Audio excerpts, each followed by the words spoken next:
Action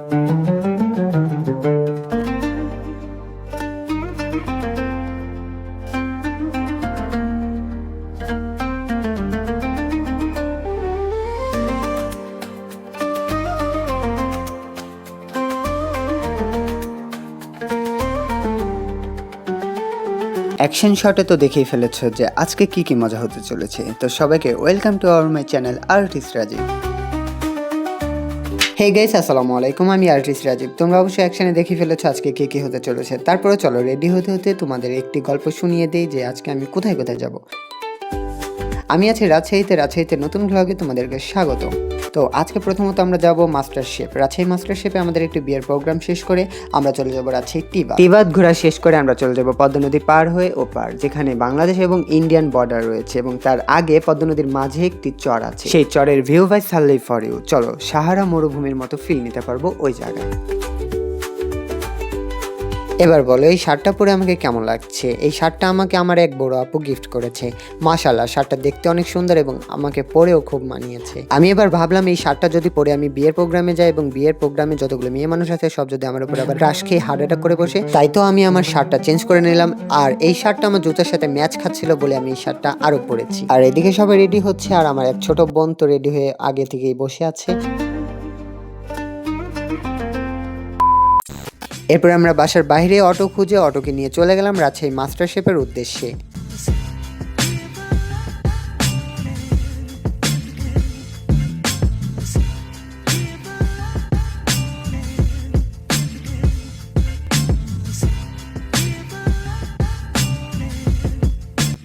অবশেষে চলে আসলাম আমরা, আর এই মুহূর্তে আমরা আছি মাস্টার শেফ।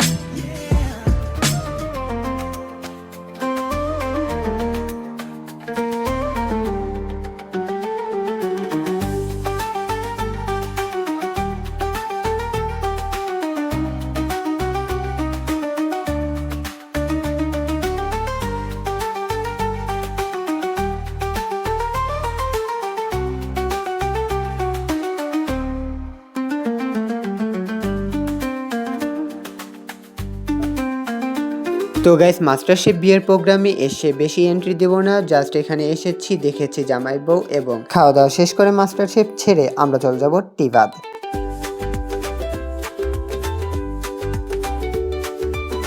তো চলো মাস্টার শেফ থেকে বের হয়ে গিয়েছি, এরপরে দেখতে হবে আমাদের রিক্সা বা অটো।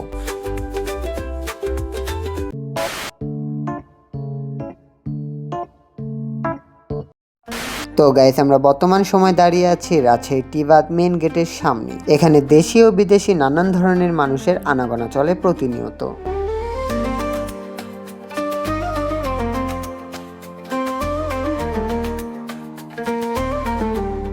রাজশাহী টিবাদ মেন প্রবেশ গেট দিয়ে ঢোকার পরে ভিতরে এসে আমরা মনোরুদ্ধকর দৃশ্য দেখে একদম অবাক হয়ে পড়েছি। রাজশাহীর পদ্মা নদীর তীর ঘেঁষে রয়েছে নানান পর্যটক স্থান, যে স্থানগুলো দর্শন করার জন্য দেশি ও বিদেশি নানান ধরনের মানুষ এখানে প্রতিনিয়ত আনাগোনা করতে থাকে।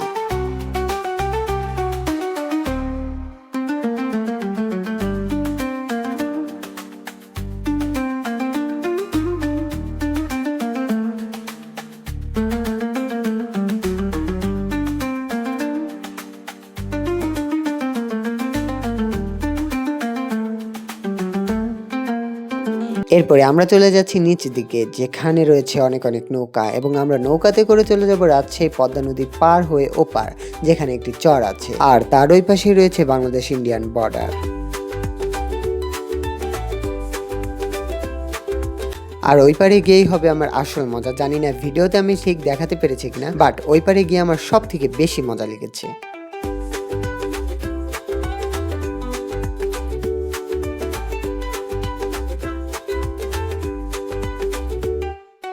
তো পদ্মাচর যাওয়ার জন্য আমরা এখানে নৌকায় উঠে পড়েছি, আর এই নৌকায় উঠতে গেলে কিন্তু অবশ্যই টিকিট কাটতে হবে, আর টিকিটের দাম সম্ভবত 50 টাকা।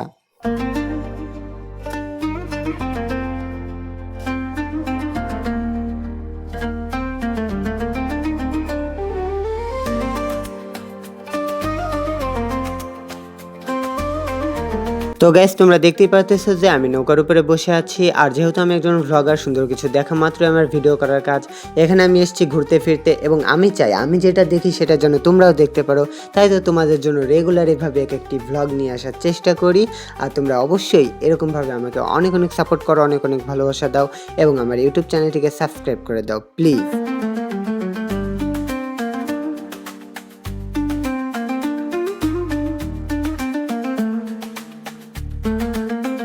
তো আমরা দীর্ঘ অনেকক্ষণ নৌকাতে ভ্রমণ করলাম, এবং ভ্রমণটা শেষে অবশেষে আমরা চলে আসছি এপার, যেখানে নদীর চর রয়েছে।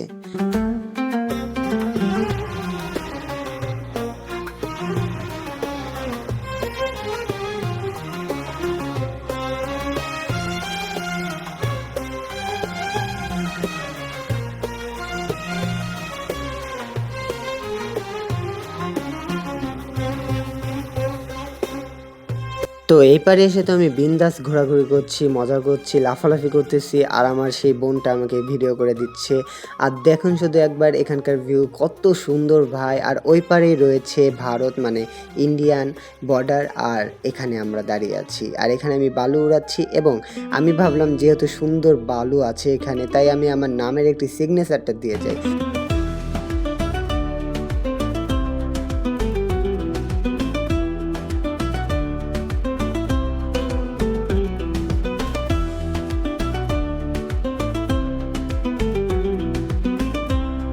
এই পারে মজাটা এতটুকুই, চলো সামনে দেখা যাক।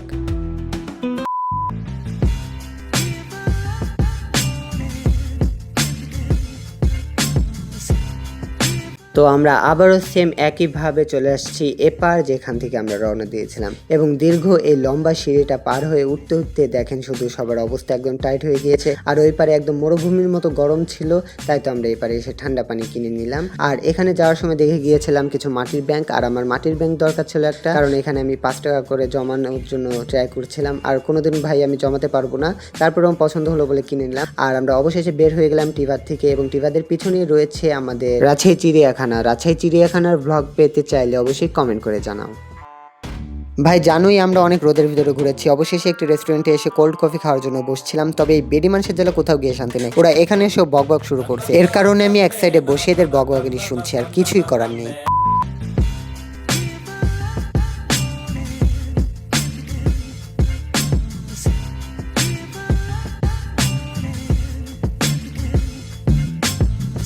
তো গাইস অবশেষে আমরা ঘোরাফেরা শেষ করে চলে আসছি বাসায়। আর বাসায় এসে আমি আমার মাটির ব্যাংকটা বের করে তোমাদেরকে দেখাচ্ছি। ওখানে তো দেখানোর সময় হয়নি, তাই বাসায় এসে দেখাচ্ছি। আর এই মাটির ব্যাংকটা শুধু আমি সুকেসেই সাজিয়ে রাখবো, বাট টাকা কয় টাকা কি জমাবো আমি ঠিক জানি না। আমার ভাই টাকা জমানোর কোনো স্বভাব নেই। মেয়ে মানুষ হলে ঠিকই টাকা জমিয়ে ওই ব্যাংকটা ভেঙে 1000 টাকা বের করে নিত, বাট আমি পারবো না। তো গাইস এতক্ষণ আমার ভিডিওর সাথে থাকার জন্য তোমাকে অসংখ্য অসংখ্য ধন্যবাদ। দেখা হচ্ছে আবার কোনো নতুন ভিডিওতে। আমার ভিডিও ভালো লেগে থাকলে আর্টিস্ট রাজীব চ্যানেলটি সাবস্ক্রাইব করে দাও। বিদায় জানাচ্ছি, বাই বাই।